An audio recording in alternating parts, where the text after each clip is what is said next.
مطلب عبادات. میں تو یہاں ایوا جا پڑھ کے ٹھہرتی ہوں، تو جی پھر انہوں نے یہاں پہ تو نہیں دیا ہے، لیکن انہوں نے نیچے ایکسپلینیشن میں لکھ دیا ہے کہ دو جگہیں ایسی ہیں جہاں پہ آپ سکتہ بھی کر سکتے ہیں اور ٹھہر بھی سکتے ہیں، تو وہ دوسری جگہ یہی والی ہے، کیونکہ سورہ قیامہ اور مطففین میں تو یا رکنے کا نہیں ہے کوئی بھی مقام نا،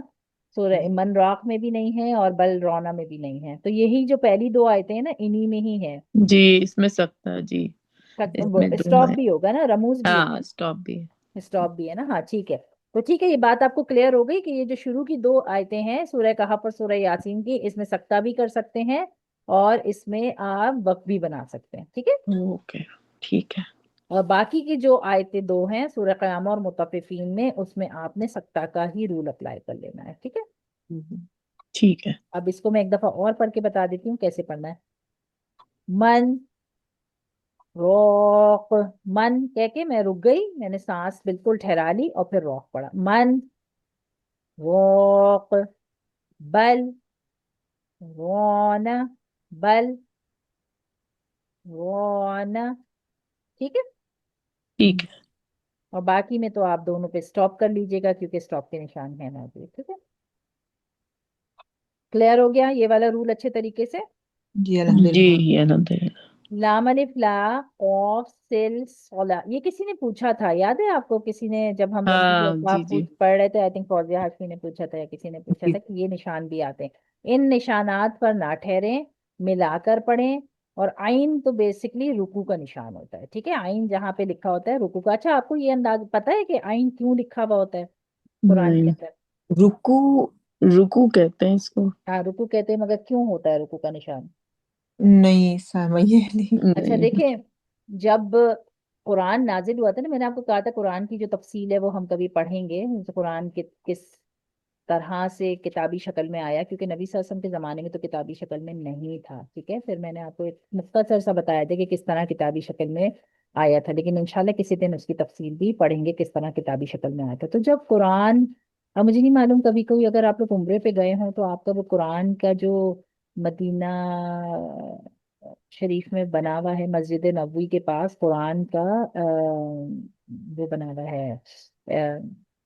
کیا کہتے ہیں، عجائب خانہ جو ہوتا ہے نا، وہ بنا ہوا ہے وہاں پر، ہاں اس جی کے جی، اندر سارے نسخے پرانے پرانے پرانے جو گولڈ کے کاغذ پہ لکھے، گولڈ کے، ہاں جی جی ہاتھ سے دیکھا ہے لکھے میں نے۔ ہوئے ہیں، کسی نے پتہ نہیں کن کن شکلوں میں، تو وہ سب وہاں پہ سیو ہوئے ہوئے ہیں، اور انہوں نے وہ لے لے کے پورا ایک ایگزیبیشن بنایا ہے، اس کا ایک جگہ بنائی ہے جس کے اندر ہسٹوریکل، کسی نے ہمیں بتا دیا تھا، آئی تھنک گیٹ 33 تھا یا کچھ ایسا تھا، وہاں پہ وہ گائیڈ بھی ہوتے ہیں جو ساتھ میں ایکسپلین بھی کر رہے ہوتے ہیں۔ اس زمانے میں تو خیر فری آف کاسٹ ہی تھا، اب اگر شاید تھوڑے سے کچھ چارجز رکھ دینا تو نہیں معلوم، لیکن ورتھ ہے وہاں پہ اگر کبھی بھی عمرے پہ جائیں تو، جہاں پہ مردوں کی انٹرنس والا راستہ ہے نا اس طرف میں کہیں گیٹ 33 اچھا، کہیں پڑتا ہے اچھا وہاں اس طرف پر وہ بنا، جانا نہیں ہوا، اب ہم لوگ ہاں عورتوں کے راستے سے جاتے ہاں ادھر بنا ہوا ہے وہ، قرآن کا جو پورا انہوں نے بنایا ہے نا وہ، کیا کہلاتا ہے اس جگہ کو، کیا کہتے ہیں، بہرحال اردو میں تو عجائب خانہ کہتے ہیں نا جس میں ساری چیزیں لا کے رکھتے ہیں، تو اس کا کچھ وہ بنایا ہوا انہوں نے جگہ جہاں پہ وہ قرآن کے نسخے، بڑی بڑی پرانی الماریاں جس کے اندر لوگ رکھا کرتے تھے، وہ پورا بہت اچھا ہے، اور وہ ٹور دیتے ہیں پورا باقاعدہ ایکسپلین کرتے ہیں اور آپ کی لینگویج میں ایکسپلین کرتے ہیں، وہ پہلے پوچھتے ہیں کہ آپ کو کون سی لینگویج میں ایکسپلین کریں، تو زیادہ تر جیسے وہ اردو میں ایکسپلین کر رہے ہوتے ہیں، اگر وہ زیادہ ان کو مل جاتے ہیں اردو والے تو پھر ان کا گروپ الگ کر دیتے ہیں، عربیوں کا الگ کر دیتے ہیں، پھر عربی میں ایکسپلین ہو رہا ہوتا ہے، جو آپ کو گھما رہا ہوتا ہے وہ پورا خود ہی سے پورا ایکسپلین کرتا ہے۔ اس وقت دیکھے گئے تھے میں نے یہ نسخے دیکھے تھے کہ جو ہاتھوں سے لکھے ہوئے قرآن، تو میں غور کر رہی تھی اور وہ بتا بھی رہے تھے کہ اس کے اندر زیر زبر نہیں لگے ہوئے ہوتے تھے، تو دیکھیں نبی صلی اللہ علیہ وسلم کے زمانے میں جو قرآن نازل ہوا تھا نا وہ تو اس پہ صرف زیر کتابی زبر۔ شکل میں تھا ہی نہیں، کہ جی جب اس کو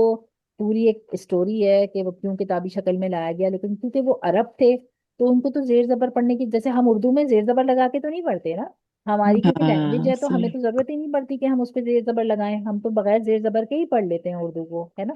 کیونکہ ہم شروع سے ٹرین اس طرح سے ہوئے ہیں۔ تو ایسے ہی عربی کا معاملہ تھا کہ وہ لوگ ٹرین اس طرح سے ہوئے تھے کہ ان کو زیر زبر کی ضرورت نہیں تھی، وہاں زیر زبر نہیں لگتے تھے، لیکن پھر کیا ہوا کہ جب عرب سے نکلا اسلام اور باہر کے ملکوں میں جانا شروع ہوا جن کی لینگویج عرب نہیں تھی، ان کو تو پڑھنے کے لیے بہت مشکل تھی،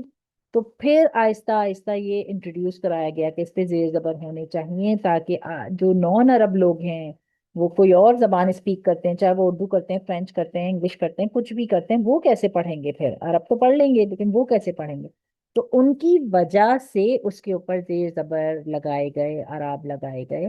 اچھا، پھر اس کے بعد جو ہے یہ اس زمانے میں یہ الف سے 1 سے لے کے 30 تک پاروں کی کوئی تقسیم نہیں تھی۔ پھر وہ پاروں کی تقسیم جو ہے وہ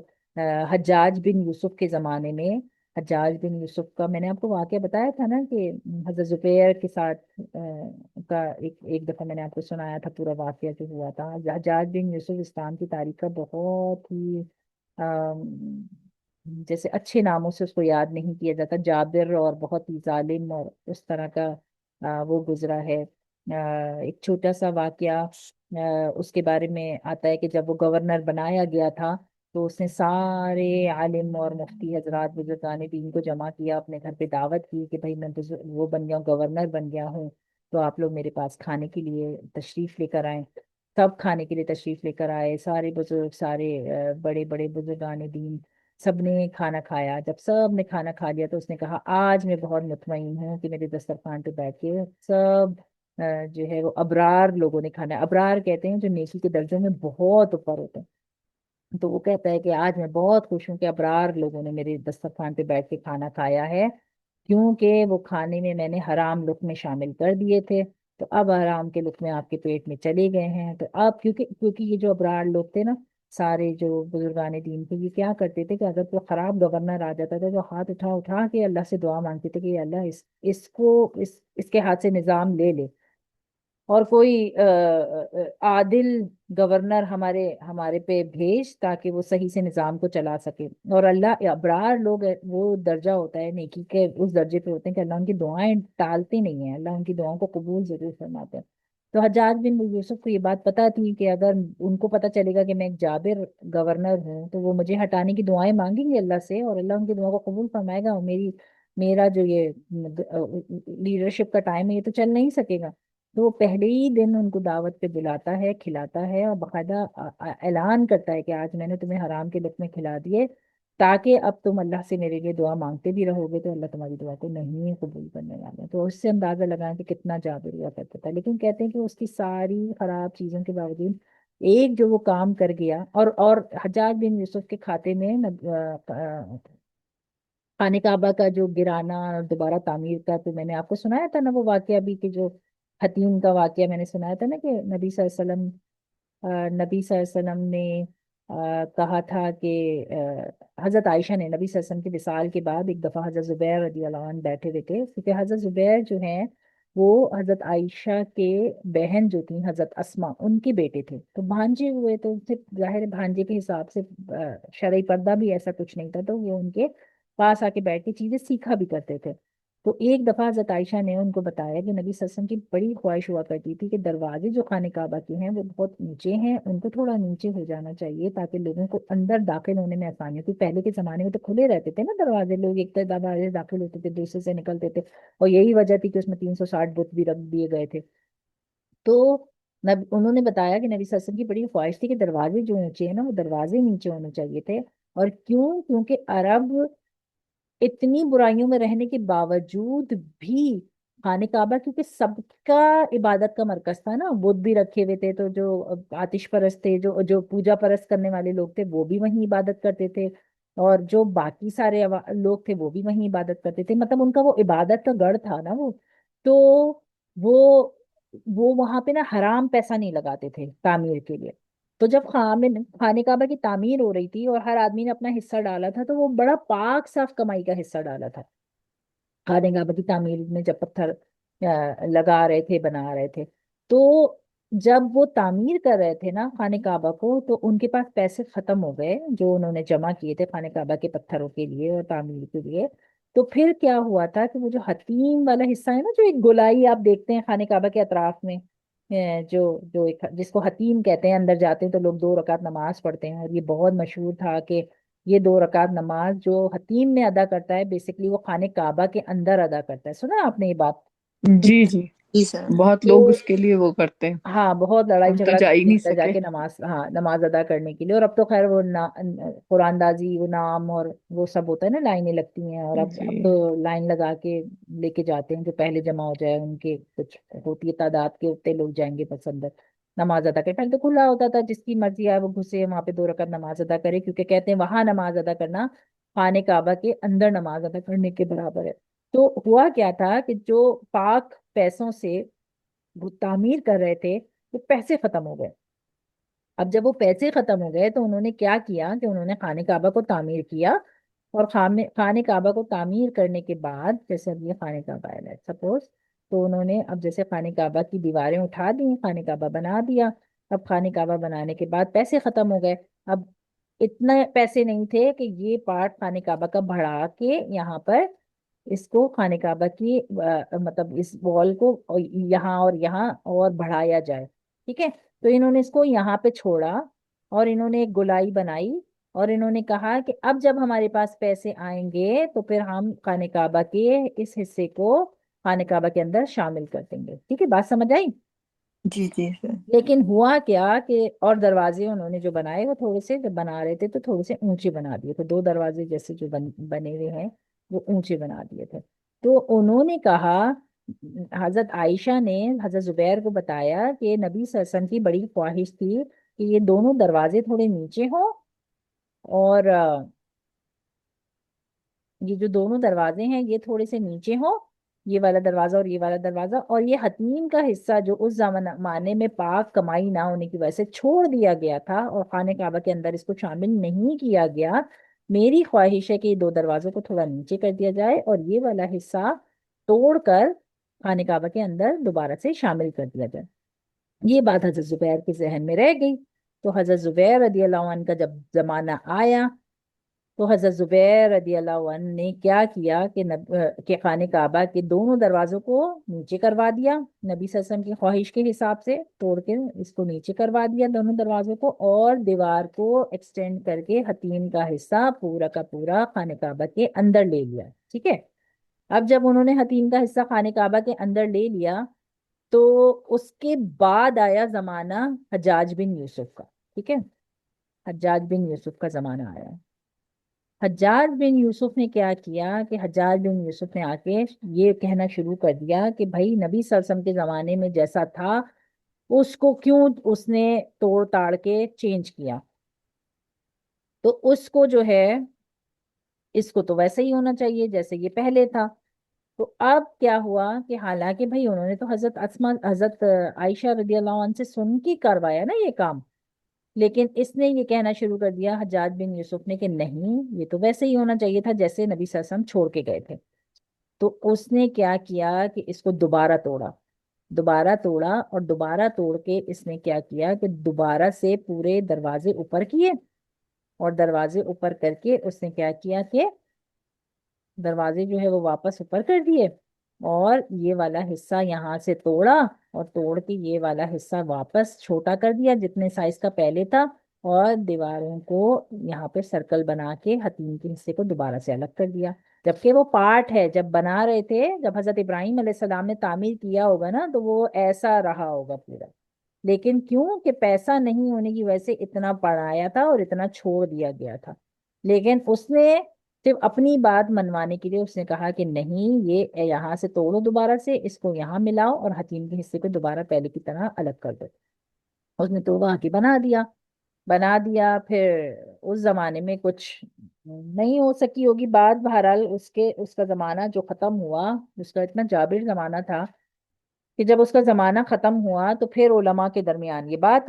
بات ہوئی کہ بھائی خانہ کعبہ کی جو تعمیر حضرت زبیر نے نبی صلی اللہ علیہ وسلم کی خواہش کے مطابق کی تھی، اب اس کو دوبارہ سے توڑ کے واپس صحیح کر دیا جائے۔ جب علماء کی پوری محفل بیٹھی تو جو جتنے علماء تھے انہوں نے جو مشورہ کر کے جواب بنایا وہ یہ بنایا کہ دیکھو اب جس حال میں بھی خانہ کعبہ اور حتیم ہے اس کو اسی حال میں قیامت تک کے لیے چھوڑ دو، کیونکہ ہر دور میں اگر ایک شخص آئے گا اور وہ یہ کہے گا کہ نبی صلی اللہ علیہ وسلم ایسا چاہتے تھے تو ایسا بنا دیتے ہیں، اور اگلا آئے گا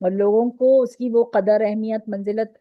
باقی ہی نہیں رہے گی۔ تو اب بہتر یہ ہے کہ زندگی بھر کے لیے قیامت آنے تک کے لیے حجاج بن یوسف نے جو کام کر دیا اسی کام پہ چھوڑ دو، اور پھر اللہ کے حوالے کر دو کہ اللہ اس کو اس کا سوال کریں، ٹھیک ہے؟ لیکن اب اس کو توڑ پھوڑ کرنے کی ضرورت نہیں ہے۔ تو سمجھے حجاج بن یوسف نے جو یہ خانہ کعبہ کا حتیم دوبارہ سے الگ کیا تھا، تو اس وقت سے لے کے آج تک یہ حتیم کا حصہ خانہ کعبہ کا ہی پارٹ ہے، لیکن کیونکہ اس نے الگ کروا دیا تھا اور علماء نے اجازت نہیں دی دوبارہ توڑ کے جوڑنے کی، اس وجہ سے یہ الگ کا الگ ہی رہ گیا۔ لیکن اس کے اندر داخل ہو کے 2 رکعت نماز ادا کرنا بالکل ایسا ہی ہے جیسے آپ نے خانہ کعبہ کے اندر نماز پڑھی ہو، کیونکہ یہ خانہ کعبہ کا ہی پارٹ ہے۔ بات سمجھ آئی؟ جی جی سر۔ اب یہ تو ہو گئی حجاج بن یوسف کی بات، اور اسی حجاج بن یوسف نے حضرت زبیر کو بھی شہید کروایا تھا، اور شہید بھی ایسا کروایا تھا کہ حضرت اسما جو ہے وہ 90 سال کی تھیں، اور 90 سال سے اوپر کی تھیں، اور جب حضرت زبیر رضی اللہ عنہ کو پتہ چلا کہ اس کے لیے فائٹ کے لیے وہ ہو رہا ہے آ رہا ہے، تو حضرت اسما سے جب وہ ملے تو حضرت اسما نے گلے لگایا، اور گلے لگا حضرت اسما کو نظر نہیں آتا تھا، 90 سال سے اوپر کی ان کی عمر تھی، اور ان کو نظر نہیں آتا تھا، ان کی بینائی چلی گئی تھی۔ تو انہوں نے جب گلے لگایا حضرت زبیر رضی اللہ عنہ کو، تو انہوں نے پوچھا کہ تم نے زرہ کیوں پہن لی؟ تو انہوں نے کہا کہ مجھے اس بات کا ڈر ہے کہ اگر میں شہید کر دیا گیا تو پھر میرے جسم کے ساتھ جو ہے وہ یہ بے حرمتی کریں گے، تو اس وجہ سے میں نے ذرا پہنی۔ تو حضرت اسما نے ان کو 90 سال کی عمر ہونے کے باوجود یہ کہا کہ تمہیں اللہ نے اگر کوئی مقام دینا ہے تو اس میں تمہیں ڈرنے کی ضرورت نہیں ہے کہ تمہارے جسم کے ساتھ کیا معاملہ کیا جائے گا، تم بے دریغ ہو کے جا کے مقابلہ کرو۔ اور کہتے ہیں کہ حضرت زبیر رضی اللہ عنہ، یہ بھی پوری سٹوری ہے کہ کیا ہوا تھا، لیکن حضرت زبیر رضی اللہ عنہ کو جب انہوں نے شہید کیا حجاج بن یوسف کے لوگوں نے، اور حجاج بن یوسف نے جب شہید کروایا تو صرف شہید نہیں کروایا، ان کی لاش جو ہے وہ، ان کا جسم جو ہے وہ الٹا کر کے، ان کی پوری کھال اتار کے، اور پھر اس کو چوک کے اوپر لٹکا دیا، اور کہا کہ اب اسما کو جا کے بتاؤ کہ آ کے اپنے بچے کی لاش دیکھے۔ 3 دن تک حضرت اسما نہیں گئیں، ان کو زبردستی گھسیٹ کے لایا گیا، اور مجھے صحیح الفاظ یاد نہیں ہے لیکن غالباً انہوں نے کچھ ایسا ہی کہا تھا کہ اگر پتہ نہیں، یہ تو میرا ایک بیٹا تھا جو شہید ہوا اللہ کے راستے میں، پتہ نہیں کتنے ہوتے تو شہید کرتی، یا کچھ اس طرح کی کوئی ایسے الفاظ اس نے حجاج بن یوسف کو کہے تھے، مجھے غالباً یاد نہیں ہے، کافی دن ہو گیا پڑھے ہوئے، لیکن کہتے ہیں کہ ایسی مائیں اس زمانے میں ہوا کرتی تھیں، اور ایسی اولادیں وہ جنا کرتی تھیں، اور ایسی تربیت کیا کرتی تھیں کہ آج اگر اس طرح کی حضرت اسما جیسی مائیں ہوتی تو اسلام جو ہے وہ بالکل الگ شکل میں ہوتا ابھی۔ لیکن الحمدللہ ابھی بھی بہت ابرار لوگ باقی ہیں، بہت سے دین کی حفاظت کرنے والے لوگ باقی ہیں، جو ساری مصروفیات کے باوجود اپنا وقت نکالتے ہیں، سیکھنے والے بیٹھتے ہیں اس کو سیکھتے ہیں، سکھانے والے سکھاتے ہیں، اپنا اپنا حصہ ڈالتے ہیں، کیونکہ ہمارے ذمے جو ہم نے اپنے ٹیچروں سے جب یہ واقعے سنے تھے نا، تو ہم نے اپنے ٹیچروں سے ساتھ میں یہ بھی سنا تھا کہ دیکھو وقت تو گزر جائے گا، ایک ڈول اللہ نے ہر ایک مسلمان کے ہاتھ میں دی ہوئی ہے، اور وہ ڈول بھرتا جائے اور اپنے حصے کا کام کرتا جائے، اپنا حصہ ڈالتا جائے، وقت بھی گزر جائے گا، زندگی بھی ختم ہو جائے گی، اسلام نے باقی رہنا ہے، آخری وقت میں غالب آنا ہے، لیکن کون سے انسان نے اپنا کتنا حصہ ڈالا یہ میٹر کرتا ہے۔ تو آپ نے اپنا حصہ ڈالنا ہے، اپنا حصہ ڈال کے گزر جانا ہے، اور الحمدللہ اسلام کی حفاظت کرنے والے لوگ ابھی تک موجود ہیں، جو جہاد کی صورت میں، جہاد بن مال کی صورت میں مال سے جہاد کر کے اسلام کے نام کو روشن کر رہے ہیں، بعض اپنی جانیں دے کے کر رہے ہیں، ہم خود غزہ میں دیکھ رہے ہیں، بعض ہم جو ہے وہ علم کے ذریعے جہاد کر رہے ہیں، علم پھیلا رہے ہیں، سیکھ رہے ہیں، سکھا رہے ہیں، آگے بتا رہے ہیں، کیونکہ اب کیا ہے کہ دیکھیں پتہ ہے کیوں ویک رہ گیا ہے اسلام کا معاملہ، کیونکہ یہ جو کہانیاں ہیں نا، جیسے یہ حضرت زبیر کی کہانی، حضرت اسما کی کہانی، اتنے سارے صحابہ اکرام کی کہانی، اگر ہم یہ کہانیاں سنتے ہیں نا جب، تو ان کہانیوں میں ایک نور ہے، اس کہانیوں میں ایک اثر ہے جو ہمارے ایمان کے کو حلاوت دیتا ہے. ہم نے وہ کہانیاں سننا سنانا بھی چھوڑ دیا ہے. ہم جب پڑھا کرتے تھے نا اس زمانے میں، مجھے یاد ہے کہ ہماری ٹیچر کہتی تھی صحابہ اکرام کی کتابیں ہوتی ہیں، اسٹوریز آف صحابہ کی، یا پھر اس کا نام کیا ہے، دیکھ مجھے یاد نہیں آ رہا، 2 جلدوں پر ہے، میرے پاس بھی ہے وہ رکھی ہوئی. تو وہ کہتی تھیں کہ یہ صحابہ کی کہانیاں، یہ قصے، یہ سب اتنا نور ہے اس کے اندر کہ جب پڑھتے ہیں نا تو انسان اپنی زندگی کو کمپیئر بھی کرتا ہے ساتھ ساتھ، کہ ہم نے کہاں گزاری، وہ کہاں گزارے ہیں. قیامت میں جب ہم کھڑے ہوں گے وہ کس مقام پہ جواب دے رہے ہوں گے، ہم کس مقام پہ جواب دے رہے ہوں گے، کیا زندگی گزار ہے. تو پھر انسان نا سوچنا شروع کرتا ہے، وہاں سے اس کی سوچ شروع ہوتی ہے کہ زندگی میں غلط کیا ہو رہا ہے ہمارے ساتھ، ہم کیا غلطیاں کر رہے ہیں. تو جب ہم یہ سوچنا شروع کرتے ہیں نا کہ ہماری غلطیاں کہاں کہاں ہو رہی ہے، کہاں کہاں چھوٹ گئے ہم، جن چیزوں کو ہمیں پکڑ کے چلنا تھا، تو پھر وہاں سے آغاز ہوتا ہے زندگی کا. تو ہماری زندگیوں سے نا یہ کہانیاں نکل گئیں، یہ پروفٹ کی سٹوریز، یہ صحابہ کی سٹوریز، یہ بزرگان دین کی سٹوریز. لیکن الحمدللہ ثم الحمدللہ ابھی تک بھی وہ ابرار لوگ موجود ہیں، ابھی تک بھی وہ نیک لوگ موجود ہیں جو دین کے کام میں اپنے حصے ڈال رہے ہیں، اور جن کی وجہ سے دین آگے نسلوں میں جاری ہو رہا ہے. یہ جو ہم صرف قرآن پڑھتے ہیں نا، یہ صرف قرآن پڑھنا نہیں ہے، یہ اصل میں ہم اپنے استادوں سے سیکھ کے اس نسل تک قرآن، پتہ نہیں کن استادوں نے ہمارے استادوں کو سکھایا ہوگا، اور پھر ان تک قرآن اس طرح سے محفوظ رہ کے پہنچا، پھر ان کے ذریعے ہم تک، پھر ہمارے ذریعے. اب ہمارا کام ہے کہ ہمارے بچے ہاتھ نہیں آ رہے نا، ہم دوسروں کو سکھانا شروع کر دیں، اپنی آواز تڑپ کے ساتھ جہاں پہنچ رہی ہے وہاں پہنچانا شروع کر دیں، کہ ہم اپنا حصہ ڈال دیں. ہم اللہ کو کہنے کے قابل رہیں کہ اللہ ہم نے اپنا حصہ ڈالا ضرور تھا، ہم اتنی غفلت میں نہیں تھے کہ صبح شام صبح شام صبح شام بس صرف دوسرے کاموں میں زندگیاں گزار کے اور بس کھپ گئے اس کے اندر. بالکل ایسے ہی جیسے سورہ کہف کے آخری آیت کے اندر ہم پڑھتے ہیں کہ کیا میں تمہیں بتاؤں کہ خسارے کی زندگی کس کی تھی، جس کی زندگی دنیا سے شروع ہو کے دنیا پہ ہی ختم ہو گئی. تو ہماری ٹیچر جب ہمیں یہ بتا رہی تھی نا، تو مجھے آج بھی یاد آتا ہے کہ وہ ہمیں کہتی تھی کہ کچھ لوگوں کی زندگی ایسی ہوتی ہے جیسے ٹریڈ مل، آپ نے دیکھی نا، ٹریڈ مل کے اوپر آپ کھڑے ہو کے بٹن آن کرتے ہیں اور آپ بھاگنا شروع کرتے ہیں، 1 گھنٹہ بھاگے بھاگے بھاگے بھاگے بھاگے، اس کے بعد جب آپ بٹن آف کرتے ہیں تو آپ کہیں پہنچے ہوتے ہیں، کہیں نہیں پہنچے ہوتے، وہیں کھڑے ہوتے ہیں، حالانکہ آپ کو پسینہ بھی آ گیا، آپ تھک بھی گئے، آپ اتنا بھاگے بھی ہیں، لیکن گھوم گھما کے آپ وہیں کے وہیں ہیں. تو بعض لوگوں کی زندگی قیامت کے دن ان کو پتہ چلے گی کہ بالکل ایسے ہی ہے کہ بس وہ زندگی میں بھاگتے رہے بھاگتے رہے بھاگتے رہے، تھکتے رہے تھکتے رہے تھکتے رہے، لیکن ان کی تھکن ایک ٹریڈ مل پہ بھاگنے جیسی زندگی کی طرح تھی جو کہیں نہیں کسی مقام پہ پہنچے. اور بعض اپنی اس زندگی میں بھی، اس مصروفیت میں بھی ایسے ٹائم نکال رہے ہیں، سیکھ بھی رہے ہیں، سکھا بھی رہے ہیں، اور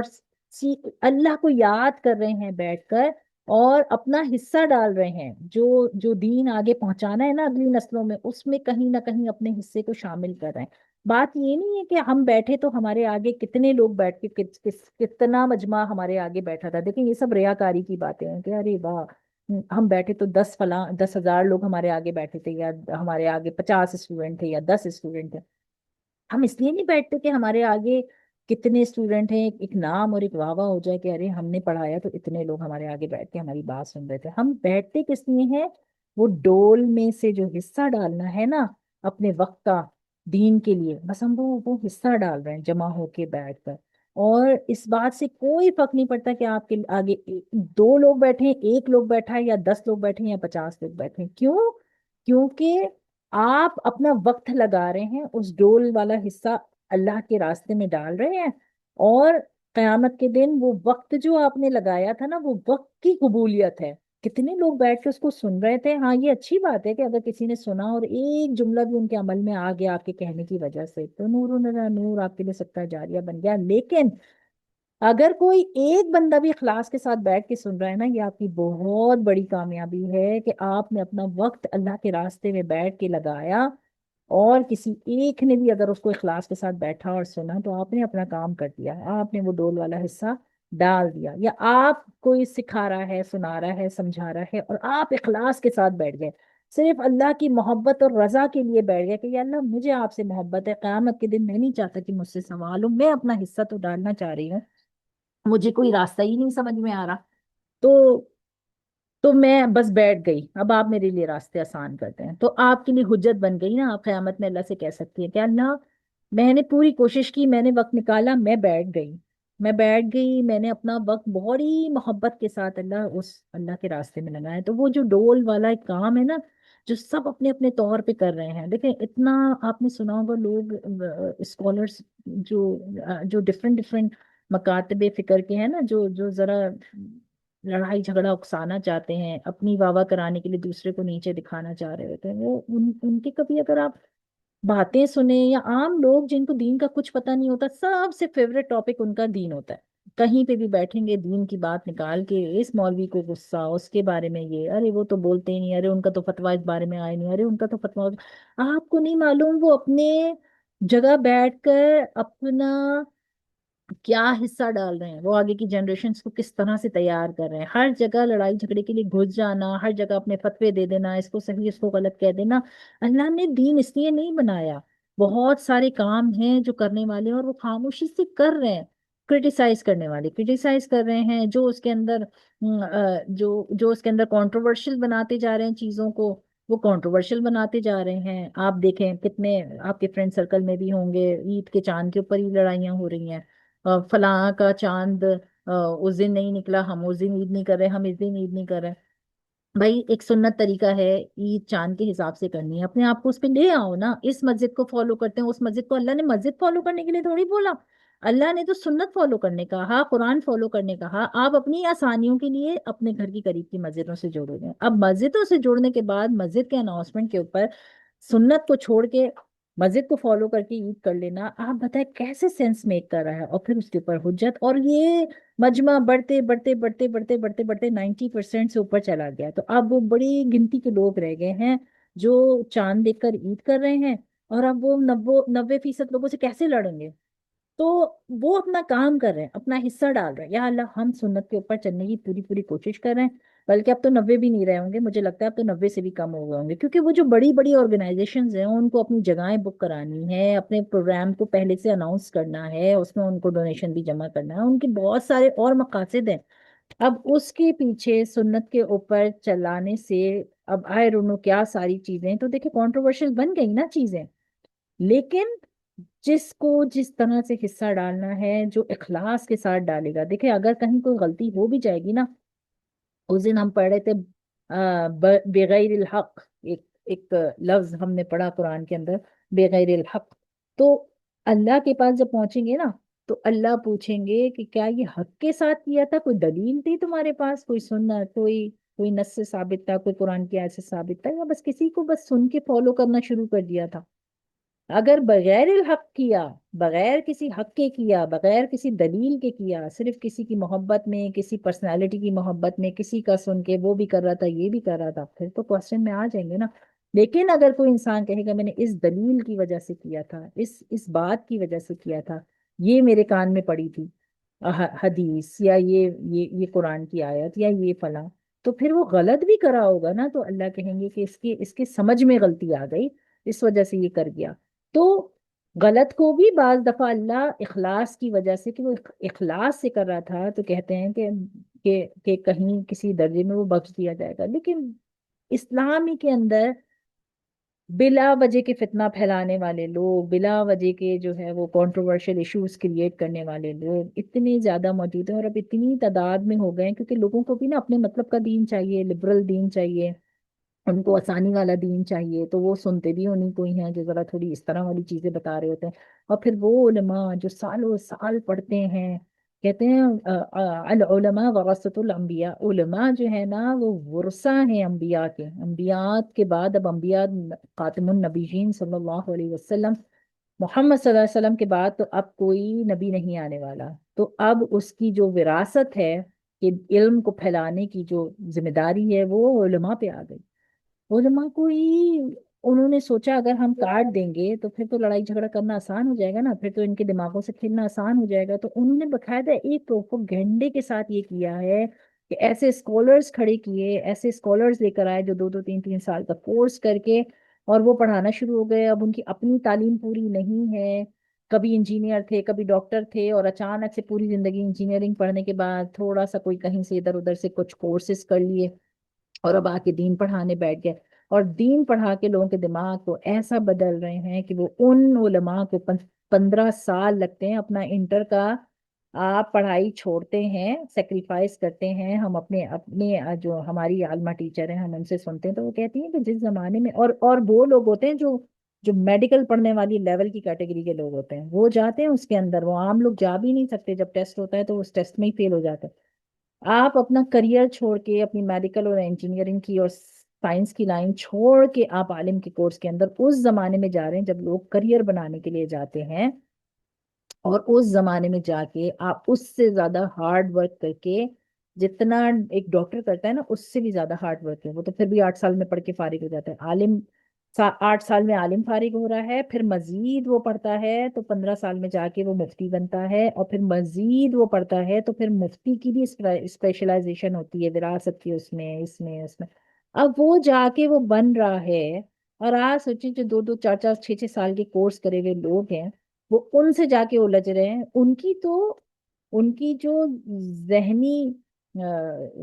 علم کی جو وہ ہے نا، اس کا تو کوئی کوئی مقابلہ ہی نہیں ہے، انہوں نے جو کچھ پڑھا ہوتا ہے، جو تربیت ان کو ملی ہوتی ہے، جو انہوں نے سیکھا ہوتا ہے۔ اور پھر سب سے بڑی بات، جب حدیث ہمیں بتا رہی ہے نا کہ العلماء ورثۃ الانبیاء، کہ یہ انبیاء کے ورثاء ہیں، اتنے قابل احترام لوگ ہیں، اتنے قابل احترام لوگ ہیں کہ ایک لفظ اپنی زبان سے نہ نکالا کریں دین کی باتوں میں۔ کبھی کوئی بات کر رہا ہو، اپنے گھر والوں کو سمجھائیں حصہ نہیں لے، تم عالم نہیں ہو، تم مفتی نہیں ہو، تم مت حصہ لے، بلا وجہ اپنی آخرت مت خراب کرو۔ وہ ورثاء ہیں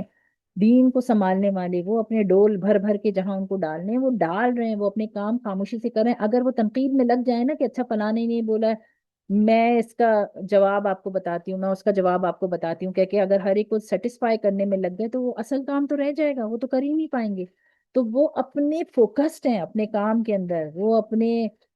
تیار کر رہے ہیں اپنے اپنے مدارس میں جو ان کو تیار کرنے ہیں لوگ، اور علم کا جو دین انہوں نے آگے نسلوں میں جاری و ساری، ان کی فکر نسلوں کی ہے، ان کی فکر ان کی نہیں ہے کہ جو آج کل کے لوگ آ کے کھڑے ہو کے کچھ کہہ رہے ہیں تو ہم ان کو بھی جواب دے دیں، ان کو بھی جواب دے دیں۔ ان کو پتا ہے کہ وہ کیا کام کر رہے ہیں، لیکن بلا وجہ میں یہ فتنہ کریٹ کر کے انہوں نے اصل میں پورا ایک پروپیگنڈا بنایا کہ ان کی زندگیوں سے عالم کو، مفتیوں کو نکال دو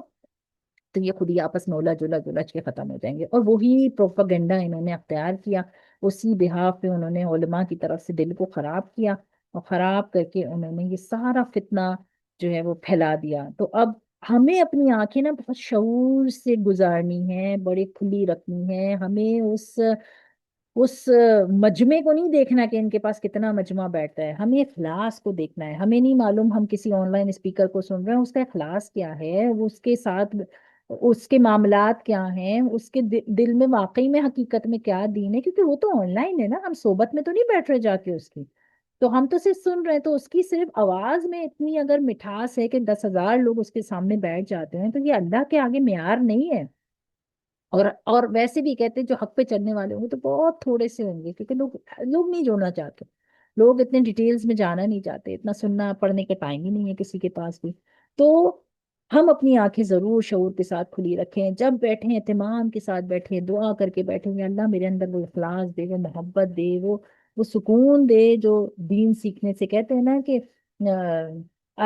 اللہ بذکر اللہ تطمئن القلوب، اللہ نے اپنی یاد میں دلوں کا سکون رکھا ہے۔ آپ سکون تلاش کرتے رہیں گھومنے کی جگہوں میں، ادھر میں ادھر میں، آپ نے کبھی یہ بات غور کی ہے کہ اگر دل اندر سے اداس ہو تو کوئی اچھی سے اچھی جگہ بھی آپ چلے جائیں گے تو دل نہیں لگتا، اور اگر دل اندر سے خوش ہے نا، 4 دوست آ جائیں اور آپ چائے لے کے بیٹھ جائیں تو آپ کو اتنا مزہ آ جائے گا جیسے پتہ نہیں آپ نے کوئی جنت کے مزے کر لیے ہیں۔ سارا معاملہ دل سے چلتا ہے، سارا معاملہ۔ اپنے دل کو صاف ستھرا رکھیں، اتنا صاف رکھیں کہ جب اللہ کے سامنے پیش کریں نا تو اللہ کے اس میں کوئی چھل نہیں ہے، اس میں کسی کے لیے کوئی زبان سے کوئی پیچھے کوئی غیبت برائی کچھ نہیں، اور اپنا حصہ ڈالتے رہے، اپنا حصہ دین کے کاموں میں، علم کے ذریعے سیکھ کر، سکھا کر، پھیلا کر کہیں نہ کہیں، کیونکہ دیکھیں جب سنتے سنتے سنتے جاتے ہیں نا تو تو وہ نا آپ کی مزاج کا حصہ بن جاتا ہے، پھر جب آپ کسی سے بھی بیٹھتے ہیں بات کرتے ہیں نا آپ کو وہ باتیں یاد آتی ہیں، جیسے اب میں آپ کو بتا رہی ہوں میں نے اپنی ٹیچر سے یہ سنا، اس زمانے میں یہ سنا، یہ سالوں سال پہلے کے وہ الفاظ ہیں، تو آج بھی بیٹھتے ہیں تو ایسے ایسے یاد آ جاتے ہیں۔ تو پھر اپنے آپ کو نا ایسا بنائیں کہ جب آپ بیٹھیں لوگوں میں ملنے جلنے والوں میں تو آپ وہی باتیں وہ ریپیٹ کرنے سے کیا ہوگا، آپ کا حصہ ڈل جائے گا. ان کو اچھی لگے نہیں لگے، ان کو سمجھ میں آئے نہیں آئے، لیکن جن کو بھی سمجھ آ رہی ہیں ان کو سنا دیں اور اپنا حصہ ڈالتے چلے جائیں. تو اللہ ہم سب کو نا اس طرح سے جوڑے رکھے، اس طرح سے جوڑے رکھے. یہ بڑی ضروری چیزیں ہیں. تو خیر وہ دوبارہ گھوم کے اپنے ٹاپک پہ واپس آتے ہیں کہ جو عین کے نشان سے ہم بات کر رہے تھے کہ حجاج بن یوسف نے یہ جو آیت کے نشان ہیں جو قرآن میں آپ دیکھتے ہیں، یہ جو طا جیم کے نشان ہیں، یہ سب حجاج بن یوسف کے لگائے ہوئے ہیں. یعنی اتنی ساری جو اس نے جابرانہ کام کیے ہیں، اس میں ایک کام اس کا یہ بھی ہے کہ 1 سے 30 تک سپارے بنائے تاکہ لوگوں کو اگر پڑھنا ہو تو ان کو آسانی ہو جائے کہ پہلا سپارہ، دوسرا سپارہ، تیسرا سپارہ. پہلے پاروں کی کوئی ایسے نمبرنگ نہیں تھی. پھر پاروں کے اندر کوئی نشان آیت کے نہیں لگے ہوئے تھے، یا اس طرح سے آیت کے نشان یہ سب نہیں، اور رموز اوقاف نہیں تھے وہ اس نے لگائے، زیر زبر نہیں تھے وہ اس نے لگوائے اس کے اندر. پھر آگے جا کے اس پہ یہ بھی کام ہوا کہ صرف رکوع کے نشان ہوتے تھے. رکوع سے پتہ چلتا تھا اور منزلوں سے پتہ چلتا تھا. قرآن میں نا منزلیں ہوتی ہیں، 7 منزلیں ہوتی ہیں.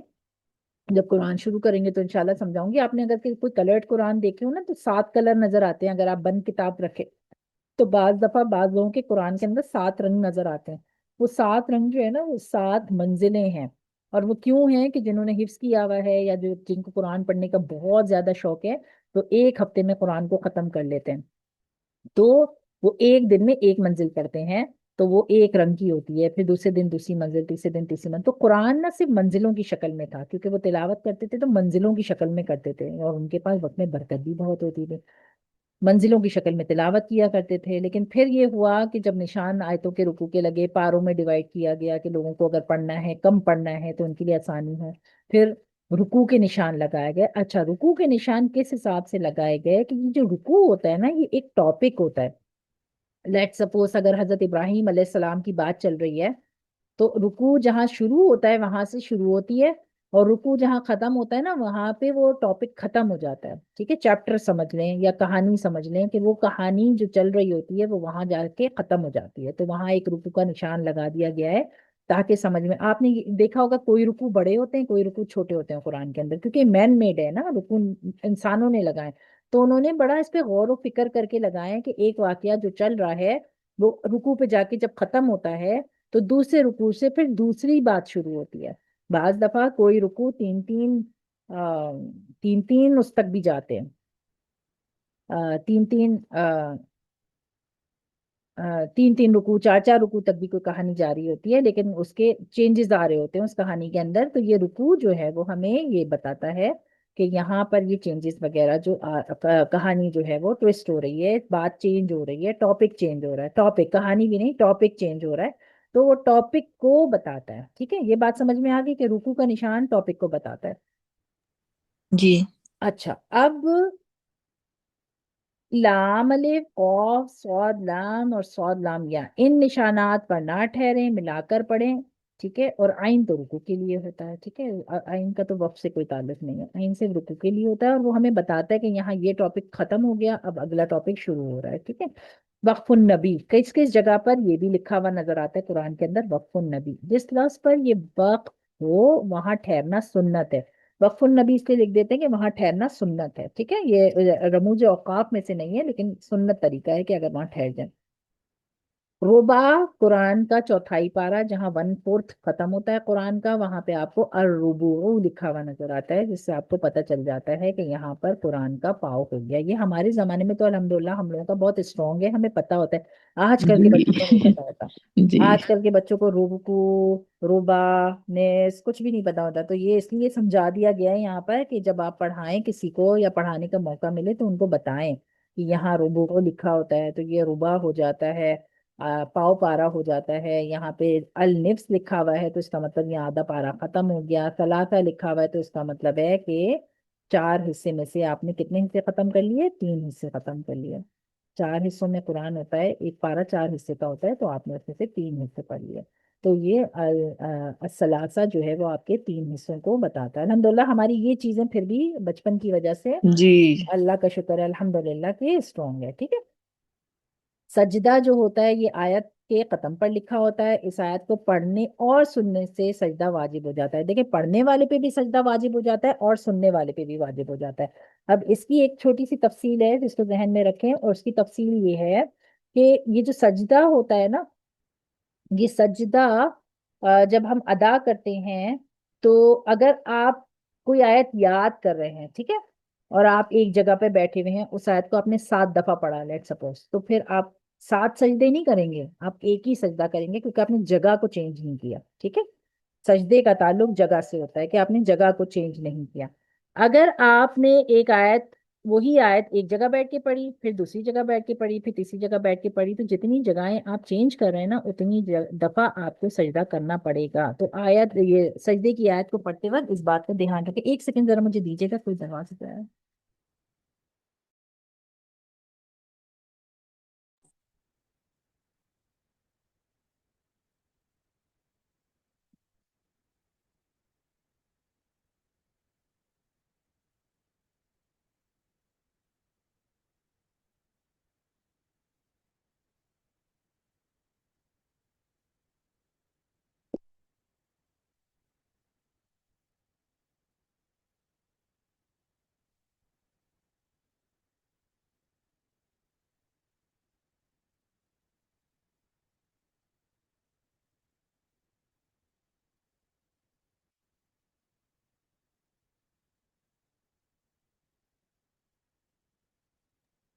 چلیں ٹھیک ہے، سوری۔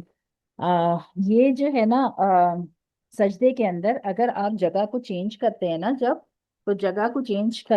کرتے وقت یہ دھیان رکھا کریں کہ وہ سجدے کی آیت نہ ہو۔ اگر سجدے کی آیت ہوگی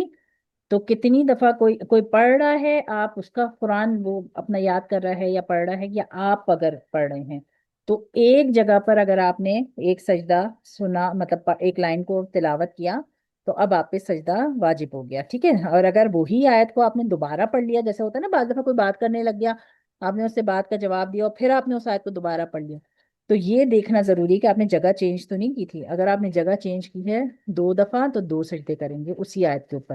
اور اگر آپ نے اس آیت کو 100 دفعہ بھی پڑھا ہو لیکن اسی جگہ بیٹھے بیٹھے پڑھا ہے، تو پھر آپ ایک ہی سجدہ ادا کریں گے۔ سجدے کی آیت کے لیے خیال رکھا کریں کہ آہستہ آواز میں پڑھ لیں تاکہ صرف آپ پہ ہی سجدہ واجب ہو،